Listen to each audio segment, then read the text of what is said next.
Our freedom is at stake. People want freedom. They want to be able to hunt. Liberty is the word. Everything is going, our traditions, and this is what we're fighting for. They marched in protest, a silent procession of a people grasping for one last chance to resist, shamefully admitting they only have themselves to blame for government policies that threaten their way of life, their security, and the future of democracy in Britain. We've been very apathetic for years, and now we're paying the price for it. It's a disgrace, really. And we've seen these fundamental liberties eroded in the last 20-odd years in England, all sorts of legislation that should never have appeared. Sportsmen and shooters fooled by politicians into thinking that England's age-old tradition of fox hunting would never be targeted or banned. Now realizing, perhaps too little too late, that their traditions are no more secure than their freedoms. This isn't about banning fox hunting. This is about the liberty of the individual to choose for him or herself what they do. A future that's in doubt, and the largest peaceful protest in British history to try to change that has got many asking, where were these voices 6 years ago when there was an outright ban on handguns and pistol shooters were forced to surrender their firearms, confiscated by the government to be destroyed? We hear people saying the proposed ban on fox hunting is the thin end of the wedge. I am a pistol shooter. As far as I'm concerned, we've already swallowed the wedge. And where does it go next? Liberties that have already been sacrificed for the politicians' false promise of a safer society. Gun bans that, as predicted, have simply backfired. We've seen about a 40% increase in firearms crime since the ban was introduced. That is not a success in my book. We need to be armed, we're not safe any longer. Everything is changing. It's very simple. The authorities have no way of controlling criminals, so they control the law-abiding, because we're an easy target. And now, some members of Parliament are questioning the government's anti-gun agenda, an agenda that has, without a doubt, failed. The use of weapons in crime has risen dramatically. And it's very difficult to get government departments to openly accept the fact. Politicians refusing to face the facts, while the police are forced to every day. It's totally out of control. This police officer, who feared he'd lose his job for speaking out, asked to remain anonymous. He said for the first time ever, bobbies are carrying firearms, but they're still outgunned by criminals who can buy whatever they want on the black market. Every officer now in this country gets issued with body armour. When I joined the police service back in the 80s, we didn't have any of this. We had a wooden truncheon and a set of chain link handcuffs. The firearms laws have been tightened up since. Why do we still need this equipment? Simply because the criminals have the weapons and they're prepared to use them. Gun policy's gone tragically wrong, and police morale at an all-time low. I feel let down by the politicians, by the senior management in the police. I feel at present I cannot give the public the service they demand and expect.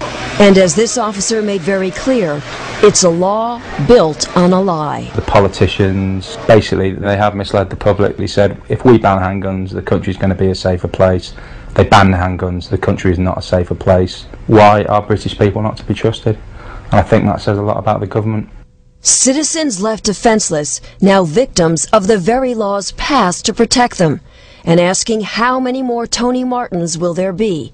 Martin, a Norfolk farmer, was forced to protect himself when no one else would. Not the police, and not the British justice system. What happened at this farmhouse owned by Tony Martin 4 years ago has struck a real nerve, not only in this country, but internationally. 2 men broke into Tony Martin's house. Both of them were shot. One of them was killed. And the man who fired that gun, Tony Martin, was initially sentenced to life in prison for murder. But many people think Tony Martin should never have spent 1 day in jail. They say he was just an innocent man protecting himself and his property. Tony should not be in a jail, not for what he did. He was perfectly within his rights, in my view. to look after his own property and his own life. My thoughts is that I would do exactly the same, put in the same situation. I would not hesitate to do exactly the same. I personally believe that, you know, if you're in your own house and people come in, then they should expect whatever they get. Everybody around was saying the same thing. You must have a right to defend yourself. It has gone too far, swung so far in favour of the criminal. Criminals like those in Tony Martin's case, who were no strangers to the law. 16-year-old Fred Barris, who was killed, already had 29 convictions. And 30-year-old Brendan Fearon had 34 convictions and had been in prison for burglary. He was sentenced to 3 years for trying to break into Tony Martin's home. But after only serving 18 months, he's free while Tony Martin remains in jail. And he's now threatening to sue Martin using taxpayers' dollars. The system is on the side of the criminal, not on the side of the victim. You go and rob somebody and then sue them because they've damaged you. It's absurd. The injustice of a justice system. And although Tony Martin has had his life sentence reduced to manslaughter, he still sits behind bars here at High Point Prison in Suffolk, England, counting the days until he's released. I was the first reporter from the United States allowed to visit with Tony since he's been in prison. And although no cameras were allowed, I was able to talk with Tony by phone. And what you're about to hear is Tony Martin in his own words about that fateful night. Well, I've never really said it publicly before, but I've had a pretty raw deal. I personally think it's very, very wrong for somebody to have to live in their house in fear. But for some unknown reason, there are people in this country who don't know the difference between defending yourself, protecting yourself, and malice aforethought. I thought it was the people that came in the house that were malice aforethought. Chief Constable of Norfolk said that Tony shouldn't have used his gun, that he should have yelled for help. Well, you've seen the isolated location. I could scream furthermore and nobody would hear me at 2 o'clock in the morning. It's just a nonsense, I do believe. It could have quite well been the dead man, because there's no question. The police in this area is totally inadequate. I mean, we get little or no support. Police protection, residents here say they can't count on. And they're fed up with being denied the right to defend themselves. We've been broken into several times before. And most of the people around here at one stage or another has either been broken into or had an attempt to do so. This wasn't the first time you had a problem. No, it was the third time this year that somebody had broken the house, yeah. You actually become a prisoner in your own house. I have every sympathy. I genuinely do. But I can't say that the law shouldn't be what the law was. What I can say now is that because of that, we ought to review that particular law. I think the Americans have a saying about it's better to be judged by 12 than carried by 6. Tony Martin tried that venture.